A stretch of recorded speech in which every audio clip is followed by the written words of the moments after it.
I'm Jools Murray. I'm a strength and conditioning coach working with England Netball. I'm a level 2, so I'm just under Katie James, who heads up the whole strength and conditioning for England Netball. With England Netball, Katie James has developed a monitoring system and testing that we do with all the athletes. So at the start of the intensive netball training centre here in Manchester, which is right now for us in September, we like to test all the athletes, kind of find out where they're at with things. And then we know that kind of the effect that our programs are having on them. Maybe we're addressing weaknesses or particular strengths that we want them to increase on.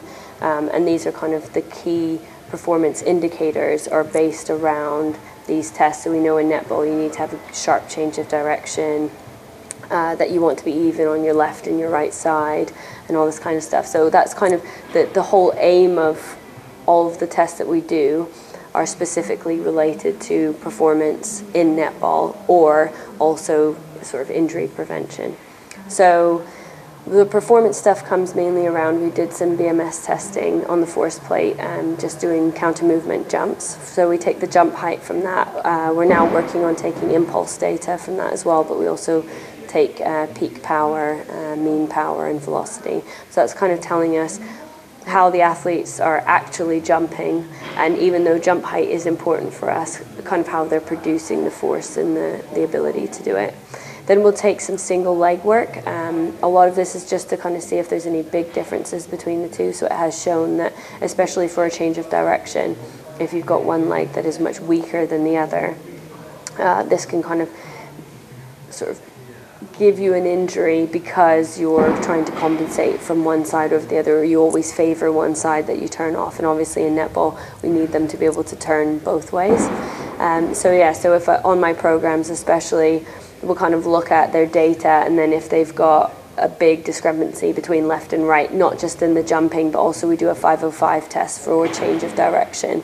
If there's a big difference between the two, we'll then program quite a bit of single leg work to make sure that we're evening that out, but still keeping them progressing in what they need to be able to do. So I think, and we do drop jump scores. Those we tend to take in our testing, but we also monitor throughout the year as kind of a fatigue index, just to see where athletes are at. If someone's drop jump is kind of going along nicely and then suddenly is not very good one morning, it's kind of an indicator to us maybe they're feeling a bit tired, maybe we need to adjust their program a little bit. When I was interviewed for this role, it was actually part of my interview process. It was a practical where the coach was coaching and I had to work with her and work with the athletes at the same time, because obviously the sport has its standards and it knows technically and tactically what it needs its athletes to do. So we're sort of more supplementary to that. And if a coach is noticing something maybe about a particular player that's important to that role of that particular player, so let's say you've got a wing attack and she's really struggling to accelerate out of her turns, and the coach is noticing this because she's not quite going after balls the way she should. If I don't have a good relationship with that coach to find that information out, it could be on all my testing I'm going, well, she's doing great, but actually what I've missed is in what she needs to be able to do for her sport, she's not achieving that.